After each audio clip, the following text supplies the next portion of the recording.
Hi friends, welcome to Sanmitra cooking channel. நம்ம இன்னைக்கு பார்க்க போகிற ஐட்டம் என்னென்னா மசாலா வேர்க்கடலை. அதுக்கு தேவையான பொருட்கள் 1 கப் மசாலா, 1 கப் வேர்க்கடலை, கொஞ்சம் மசாலா, அதாவது மிளகா பொடி, கொஞ்சம் பெருங்காயம், நம்ம தேவையான உப்பு, இதெல்லாம் சேர்த்து மிக்ஸ் பண்ணி வச்சுருக்கேன் நான். அப்புறம் ஒரு கைப்பிடி கருவேப்பிலை. இது மட்டும் இருந்தால் போதும், சூப்பரான மசாலா வேர்க்கடலை ரெடி ஆகிடும். அதை நான் எப்படி செய்யணும்னு இப்போ பார்க்கலாம். இப்போ நம்ம வானிலை வச்சுட்டு அதில் நம்ம வேர்க்கடலை கொட்டிடணும். போட்டுட்டு நல்லா இதை ரோஸ்ட் பண்ணணும். மீடியம் ஃப்ளேமில் வச்சு நீங்கள் இதை ஃப்ரை பண்ணுங்க. நல்லா ரோஸ்ட் ஆனதுக்கப்புறம் உங்களுக்கு மசாலா வேர்க்கடலை ரெடி ஆகிடும். இப்படி நீங்கள் கை விடாமல் கிளறிக்கிட்டே இருக்கணும். இப்போ வேர்க்கடலை பாருங்கள், உங்களுக்கு நல்லா ரோஸ்ட் ஆயிடுச்சு.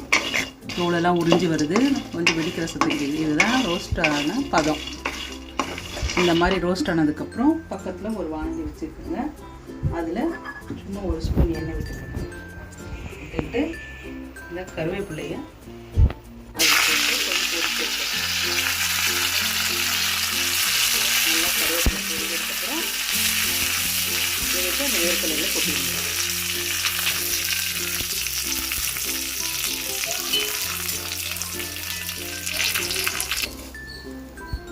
இப்போ அந்த பொரிஞ்ச கருவேப்பிலையை வேர்க்கடலையில் கொட்டிட்டு இன்னும் ஒரு கிளறி விடுங்க. அதுக்கப்புறம் நம்ம ரெடி பண்ணி வச்சுருக்கோம் இல்லையா,